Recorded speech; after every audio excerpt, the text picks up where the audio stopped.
নমস্কার বন্ধুরা, আমি গৌরব। তা কিছুদিন আগে তোমরা জানতে পেরেছিলে যে সুপারস্টার জিৎ তিনি বেঙ্গল টকিজের সাথে একটি সিনেমা তৈরি করছেন। বেঙ্গল টকিজের সাথে তা আমি বলবো সেখানে অতনু রায় চৌধুরী রয়েছেন, তারপরে হচ্ছে অভিজিৎ সেন রয়েছেন। তা বলবো যে আজকে একটি নামী পত্রিকা থেকে শোনা গিয়েছে যে বেঙ্গল টকিজের সাথে অতনু রায় চৌধুরী ও অভিজিৎ সেনের সাথে দেব আবার সিনেমায় থাকতে চলেছে। সেই সাথে সাথে জিতও সেই সিনেমায় থাকবে। মানে এক সিনেমায় দুই নায়ককে আবার দেখা যাবে দুই পৃথিবীর পরে। তাই এটা সত্যি কি মিথ্যে এখনও কিন্তু জানা যায়নি। একটা নামী পত্রিকা থেকে জানা গিয়েছে, এতদূরই বলবো। কিন্তু পরে যদি মানে সত্যিকারের এটা যদি হয় তাহলে তো আপডেট আসবে। তারপরে মানে সেই প্রোডাকশন থেকে বের হবে যে দেবজিৎ একসাথে সিনেমা তৈরি করছে। তা আমি বলবো তাহলে তো দারুণ হয়। আর এটা বলবো যে দেবজিৎ যদি একসাথে করে তাহলে কিন্তু ভালো স্ক্রিপ্ট লাগবে, না হলে কিন্তু দুজনে রাজি হবে না। দুই সুপারস্টার বাংলার সবথেকে বড়, তারা যদি তাদেরকে কিছু গল্প দিলে তো হবে না, তাদের দুজনে চয়েস করতে হবে দেব পছন্দ করে কিনা, তারপরে জিৎ পছন্দ করে কিনা, তাহলেই সেই সিনেমাটি সম্পূর্ণ হবে। তাই এখন অনেক পথ বাকি, হয়তো কথাবার্তা চলছে, এখনও সেরকম কনফার্ম হয়নি। পরবর্তীকালে দেখা গেল কনফার্ম হতেও পারে। তাই বলছি মানে এটা কিন্তু হতেও পারে আবার নাও হতে পারে, এটাই বলবো। তা আমি বলবো যে সুপারস্টার জিৎ মানে জিৎদা, তার সিনেমাগুলো না একটু অন্যরকম হয়তো মানে কমার্শিয়াল। তা আমি বলবো যে ফ্যামিলি মানে দেখো মানে যেইগুলো মাল্টিপ্লেক্সের সিনেমা সেইগুলো না বাজেট খুব একটা হয় না, সেটা জানো, চার দেওয়ালের মধ্যেই হয়। তা এখন অনেক বাইরেও করছে, সেটা আলাদা ব্যাপার। কিন্তু মানে জিতের যেই সব সিনেমা সেগুলো তো কমার্শিয়াল সিনেমা। তা কমার্শিয়াল সিনেমার একটু বাজেট বেশি হয়, যতই তুমি কম করো না কেন বাজেট একটু বেশি হয়, সেটা জিতের সিনেমা দেখলেই বোঝা যায়। তা জিতের কিন্তু অনেক কিন্তু ফ্যান আছে, ঠিক আছে, সেটা আমরাও জানি। কিন্তু সেটা সিঙ্গেল স্ক্রিনে দেখা যায়, মানে সিঙ্গেল স্ক্রিনে টিকিট কেটে যায়, বা সিঙ্গেল স্ক্রিনের টিকিট প্রাইসের দাম তো খুব কম। তা আমি বলবো যে মাল্টিপ্লেক্সের টিকিট প্রাইসের দাম যেরকম প্রচুর হয়, তা মাল্টিপ্লেক্সে না জিতের সিনেমা খুব কম চলে। তা বেঙ্গল টকিজের সাথে অতনু রায় চৌধুরী ও হচ্ছে অভিজিৎ সেনের সাথে যদি সিনেমা করে তাহলে আমি বলবো জিতের একটা মোটামুটি বড় ফ্যান ফলোয়িং তৈরি হবে মাল্টিপ্লেক্সে, যেরকম দেবের তৈরি হয়েছে। তা আমি বলবো যে মানে জিতের কিন্তু এটা দরকার অবশ্যই, কারণ সিনেমা হিট করতে শুধু সিঙ্গেল স্ক্রিন হলেই হবে না, মাল্টিপ্লেক্সও দরকার। তা এটাই বলবো যে অভিজিৎ সেন আর হচ্ছে বেঙ্গল টকিজ এরা কিন্তু দেবের সাথে একসাথে, দেব এন্টারটেনমেন্টসও একসাথে এরা মানে সিনেমা তৈরি করে 3টে ব্লকবাস্টার দিল, টনিক, প্রজাপতি ও হচ্ছে প্রধান। তাহলে বুঝতে পারছো তো। তারপরে দেব আবার চতুর্থ নাম্বার একটা সিনেমা তৈরি করছে। তা আমি বলবো যে দারুণ, জিতও সিনেমা করুক, দেবও সিনেমা করুক, দুই সুপারস্টারই মানে সিনেমা করুক এদের সাথে, আমি বলবো এটাই ভালো।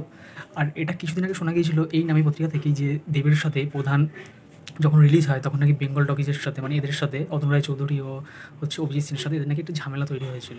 তা অনেকে ভাবছে যে হয়তো ওরা অন্য সুপারস্টারের সাথে কাজ করবে, দেবের সাথে আর কাজ করবে না, তার জন্য জিতকে নিচ্ছে সিনেমায়।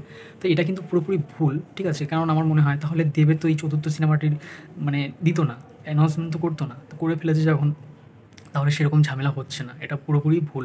আর দেব যেরকম মানুষ আমার মনে হয় ব্যক্তিগতভাবে, মানে আমি ব্যক্তিগতভাবে বলছি, সে না মানুষের সাথে ঝামেলা বেশিক্ষণ করে না, আর মানুষের পিছনেও লাগে না, সেরকম টাইপের মানে দেব না। দেব কাজকে ভালোবাসে, দেব মানুষকে অনেক রেসপেক্টও করতে পারে, এটাই বলবো।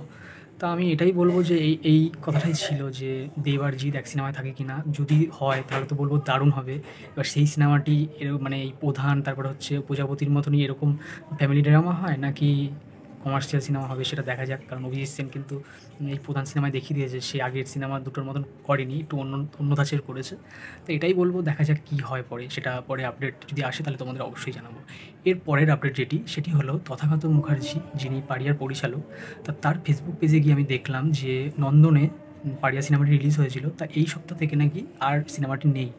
তার কারণ হচ্ছে নন্দনে একটি হচ্ছে অনুষ্ঠান হচ্ছে, সেই কারণে নন্দন টুতে সিনেমাটি জায়গা দিতে পারেনি। তো আমি বলবো এটা না মানে মানে কী বলবো, যে একটা সিনেমা ভালো চলছে, বাংলা সিনেমা যেটি খুব বড় প্রোডাকশন থেকে আসেনি, যেটা যার নিজের দমে নিজের দক্ষতায় চলছে, মানুষ পছন্দ করছে, ধীরে ধীরে ধীরে বলবো বিশাল কিছু ইনকাম করছে না, ধীরে ধীরে ধীরে ধীরে ইনকামটা বাড়ছে। তা এটা না ঠিক করাটা ঠিক না। তা আমি দেখলাম রূপম দা, যে রূপমস রিভিউ যার চ্যানেল, ঠিক আছে, রূপমস দাকে খুব ভালো লাগে আমার, তাকে সাবস্ক্রাইব করো, ঠিক আছে। তা বলবো রূপমস দা তিনি একটা ভিডিও করলো, ঠিক আছে। তা আমি দেখলাম, তা আমি দেখে ভাবলাম যে আমিও তাহলে এইটা নিয়ে কথা বলবো। জানি আমার চ্যানেলটি খুব ছোটো, হয়তো অনেকে দেখবে না, তার যদি 5টা লোকও দেখে তারাও যেন মানে মতামত দিতে পারে, আমি এই জন্যই ভিডিওটা করছি। তা আমি বলবো যে এমনি সময় অনেকে বলাবলি করে বাংলা সিনেমার পাশে থাকুন, বাংলা সিনেমার পাশে থাকুন। তা কী হচ্ছে, মানে বাংলা সিনেমার এখন কোথায় পাশে আছে? তো বাংলা সিনেমার পাশে শুয়ে পড়েছেন। তা যাই হোক, জোক মারলাম। আমি এটাই বলবো যে মানে এটা না মানে সত্যি খুব খারাপ। কারণ একটা বাংলা সিনেমা যারা নতুন যারা চেষ্টা করছে তারা কিন্তু পরবর্তীকালে আর কোনো এরকম চেষ্টা করবে না। যেরকম পাড়িয়া সিনেমাটি যেরকম করেছে এরকম চেষ্টা কিন্তু আর করবে না। ইয়ং জেনারেশনের জন্য আর কিন্তু তাহলে সিনেমা বের হবে না, কমার্শিয়াল সিনেমা। কারণ মানুষই যদি পাশে না থাকে, আর আমি এটাই বুঝি না বাঙালিরা না বাঙালিদের নিজেরাই পাশে থাকে না। মানে এই সিনেমাটি দিন দিন আস্তে আস্তে গ্রোথ বাড়ছে। আর নন্দনে তো টিকিট প্রাইসের দাম খুব কম। যদি 100টা লোকও আসে তারা ফেসবুকে রিভিউ দেবে যে কেমন লেগেছে, সেইটা দেখে আরও 200 জন আসবে।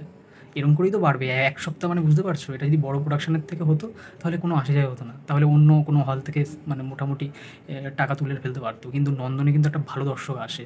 টাকার থেকে বড় কথা মানুষ আরও রিভিউ দিত, আরও দর্শক বেশি দেখতো। তো এটা মানে সত্যিই খুব খারাপ। আমি বলব যে এই জায়গায় যদি অন্য কোনো সিনেমা হতো তাও আমি বলতাম। সিনেমাটা যদি খারাপও হতো খুব তাও বলতাম। কিন্তু এই সিনেমাটি সত্যি খুব ভালো হয়েছে এটাই বলব। তোমরা যারা দেখোনি তারা দেখো, আর তোমরা যারা দেখেছো তারা কমেন্টে জানাতে পারো। আর তোমাদের দর্শককেই বলব যে নন্দনে যে উঠিয়ে দিয়েছে তা এটা তোমরা মানে তোমাদের মতামত তোমরা জানাবে কমেন্টে। ঠিক আছে? তোমার যদি মনে হয় তাহলেই জানাবে। তো আমি এটাই বলব যে ভিডিওটি যদি ভালো লেগে থাকে তাহলে লাইক, শেয়ার, অ্যান্ড সাবস্ক্রাইব করবে। তাহলে দেখা হচ্ছে পরের ভিডিওয়।